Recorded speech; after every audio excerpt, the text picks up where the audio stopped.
কিছুদিন আগে বিটিএস তাদের ওয়েভার্স লাইভে তেহং জিমিনকে তাদের 15 বছর আগের একটি বিশেষ কিক ড্রাম কোরিওগ্রাফির সময়কার স্মৃতি শেয়ার করতে বললেন।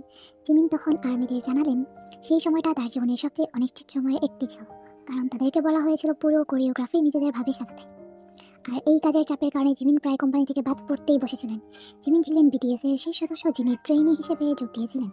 অন্যরা 1 থেকে 3 বছর পর্যন্ত ট্রেনিং পেয়েছিলেন, কিন্তু জিমিনের হাতে ছিল মাত্র 6 মাস।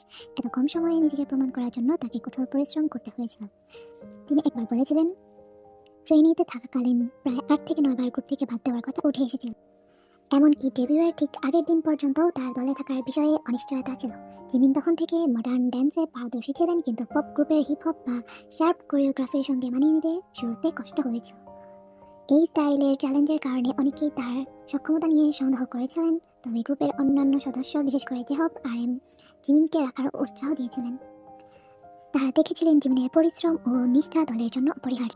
ঠিক সেই কিক ড্রাম কোরিওগ্রাফির সময়ে তেইয়ং প্রতিদিন রাত থেকে ভোর পর্যন্ত জিমিনের পাশে থাকতেন।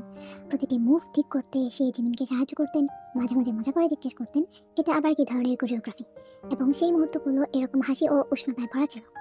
বিটিএস এর ডকুমেন্টারি সিরিজ বর্ন দ্য স্টেজে এবং বিভিন্ন সাক্ষাৎকারে জানা যায় যে ডেবিউয়ের আগে যখন ম্যানেজমেন্ট জিমিনকে গ্রুপে রাখার বিষয়ে দ্বিধাগ্রস্ত ছিল, তখন তারা তেয়ংকে আলাদাভাবে জিজ্ঞেস করেছিল জিমিন সম্পর্কে তার মতামত কি। তেয়ং জিমিনকে একজন পরিশ্রমী, সৎ এবং ভালো বন্ধু হিসেবে প্রশংসা করেছিলেন এবং জানিয়েছিলেন তার মতো বন্ধুর সঙ্গে তিনি বিটিএস এ ডেবিউ করতে চান। সম্ভবত এই হিডেন মেম্বারের মতামতই জিমিনকে দলে রাখার চূড়ান্ত সিদ্ধান্তে বড় অবদান রেখেছিল।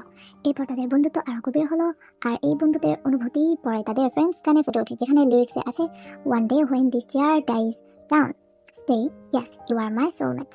অর্থাৎ একদিন যখন এই আনন্দ থেমে যাবে তখন থেকো, হ্যাঁ তুমি আমার আত্মার সঙ্গী। এই গল্পটা শুধু তাদের কোরিওগ্রাফির সময়ের চ্যালেঞ্জ নয়, বরং বন্ধুত্ব, বিশ্বাস ও একে অপরকে সমর্থন করার গল্পও বটে।